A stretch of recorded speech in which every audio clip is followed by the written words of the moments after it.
What's up, Ragin Nation? This is Alex Yu, and you're watching my review of Transformers Prime Season 1, Episode 1, Darkness Rising, Part 1. That's a bit of a mouthful, but that's what I'm going to review. And it has been a while since this has actually come out, and I finally watched it, and I got a lot of stuff to say about it. A lot of good things. It is executive produced by Roberto Orci and Alex Kurtzman, who is the writers for the Transformers live-action films from Michael Bay, you know, the trilogy. I think that when they decided to make Transformers Prime, they asked themselves this: what was so great about G1 and what was so great about the live-action films? And they took those two elements and combined it into one, and they came up with Transformers Prime.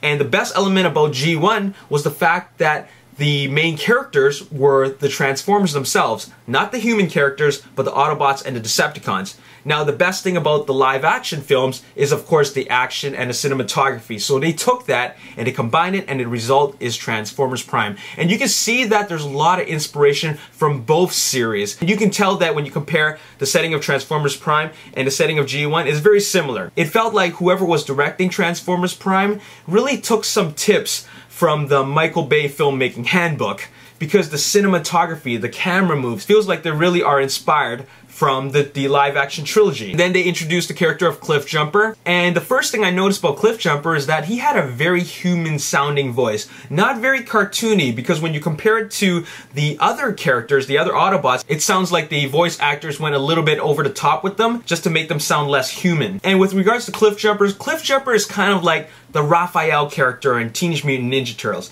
He's kind of cocky and he wants to do his own thing. And then you have RC, which draws some inspiration from RC in Revenge of the Fallen, because she comes with that hologram rider, which is kind of cool. I like that they included that. RC is the complete opposite of RC in Transformers G1. She kind of has a bit of an attitude. She's more of a fighter. She's kind of aggressive in that sense, where she's like a ninja. She's very agile and quick, and her physical abilities is not just limited to what she can do as a robot. When she's a motorcycle, she's just as agile. So that was really cool about her. Bumblebee is more or less of the same that he was like in the live-action films. He still doesn't really talk, and he kind of makes these funny radio sounds like he's not a Camaro, but he still retains that look of the Camaro. One thing I like about Bumblebee is that he's kind of the protective fighter, but not that strong. So what I mean by that is that he's a protector, but when he needs to fight, he's gonna go out there fighting. He'll do as much as he can just to protect who he needs to protect, but later on he's gonna need some backup. We didn't get to see much of Ratchet or Bulkhead, but you can tell just from Bulkhead's voice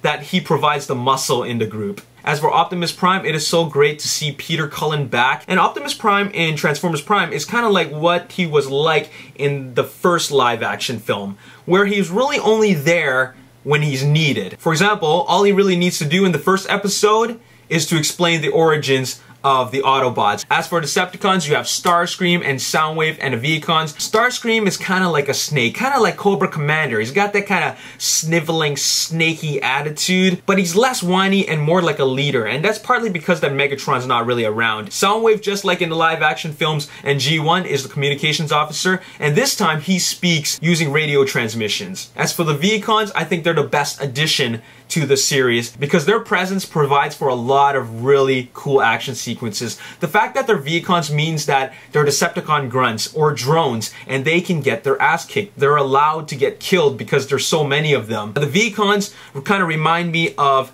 the Dreads, and once they transform into robot modes, they're these hulking beasts, and they really do some damage, and that really gets me to talk about the action. And I gotta say that the action is pretty cool. The action is definitely a lot more different from G1, because there's a lot of hand-to-hand fighting and less hiding behind boulders and shooting lasers. The fights definitely have a lot of inspiration from live-action films. It's a lot more violent. It consists of moves like a Vehicon stepping on Bumblebee's head, which is kind of shocking to see for a cartoon, and also a lot of slow-motion punching to the faces, which is totally inspired from the Michael Bay films. The action is one of the best parts about this series. It's a huge improvement from what I used to see. Not to say that it was bad back then, but for the times, it was decent. But you can tell the animated action for a Transformers series has definitely evolved, and the result is the robot-on-robot fighting that you see in Transformers Prime. And of course, with Transformers, there's transformations. The transformations in Transformers Prime have a lot of inspiration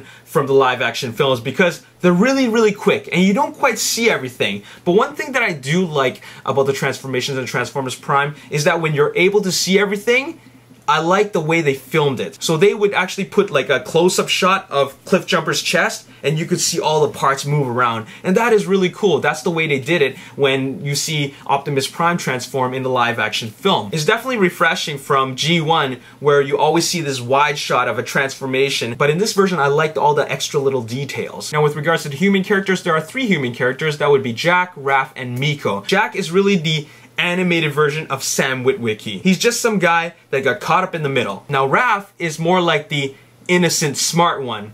He was like Jack, caught up in the middle of all this robot battle, but then he's a smart one. You know that he knows something, and you know that he's always one step of Jack intellectually. As for Miko, as far as I know, she isn't really like a romance interest for Jack. She's kind of like the spunky character that got herself involved in the situation just because she was curious. But she's not too thrown off about it. She doesn't think that anything is weird about it. She just wants to be a part of it because it's exciting for her. And to add more amusement to it, she likes to poke fun at the situation. So she's that type of character. And I like how each of the human characters were written because it provides that uniqueness that we recognize in each of these characters. In G1, it was just Spike and his dad. And we already understand that kind of relationship. But with these 3 kids, they're totally distinguishable in their own unique characteristics. Now, one thing I like to mention about Darkness Rising Part 1 is that it kind of plays out like the first half of the first Transformers live action film. Right from the very beginning up to the part where Optimus Prime explains the origins of the Autobots. You know, the chase scene between RC and the V-Cons?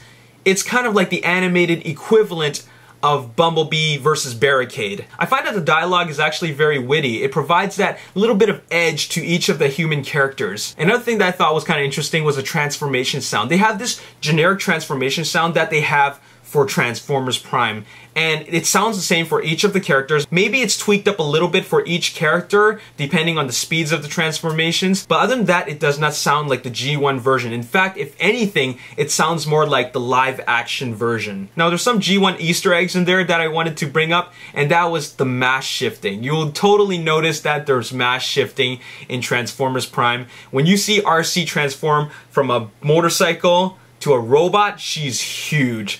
And same with Optimus Prime. Optimus Prime is just gigantic. And another thing was that when Optimus Prime was explaining the origins to the humans, you see Cybertron, and Cybertron is totally the G1 version of Cybertron and not the live action version. And that's all I have to say in this review. Everything about Transformers Prime Episode 1 Darkness Rising Part 1 was awesome, and I can't wait to watch Part 2. I'm gonna do a review for every single episode. They won't be as long as this one. This one's just long because I'm just getting right into it and there was a lot to talk about. Oh, and the last thing I want to mention is that I've already mentioned this before, and that is this episode plays out like a live action film, especially in the cinematography. There's this one scene which I thought was great, and that is Bumblebee and RC taking the humans to Autobot headquarters. I don't know if the Ark is actually inside, but Autobot headquarters is definitely inside that mountain. And once they go inside, through that secret doorway, you see the shot where Raph is looking outside of Bumblebee's car, you know, the window, and then it shows his perspective. The camera's going like this, and you see Ratchet looking at him, and the camera's just panning just ever so slowly. That shot was just brilliant. Combined with Brian Tyler's score, that shot just felt so cinematic. And it felt like you're watching a Michael Bay film. The way the shots were arranged together, combined with the music, and combined with the camera angles, you just feel like this is truly something special. And I'm so glad that the creators of Transformers Prime knew exactly what they wanted to do in terms of giving the audience this new vision or version of Transformers. And that's all I have to say in this review. If you enjoyed this review, hit that like button. If you want to see more Transformers videos, hit that subscribe button. If you want to talk about Transformers on Facebook with a large group of Transformers nerds just like myself, hit that like button on the Ragin Nation Facebook page. And if you have Twitter and you want to see some exclusive Twitter content from the Ragin Nation, follow me on Twitter at Ragin Nation. My name is Alex Yu, and thanks for watching. I'll see you next time. Peace. 67 cents after the exchange. Save 20% off right now and get it for $42.92. Now, of course, these are the Takara versions, okay? These are not the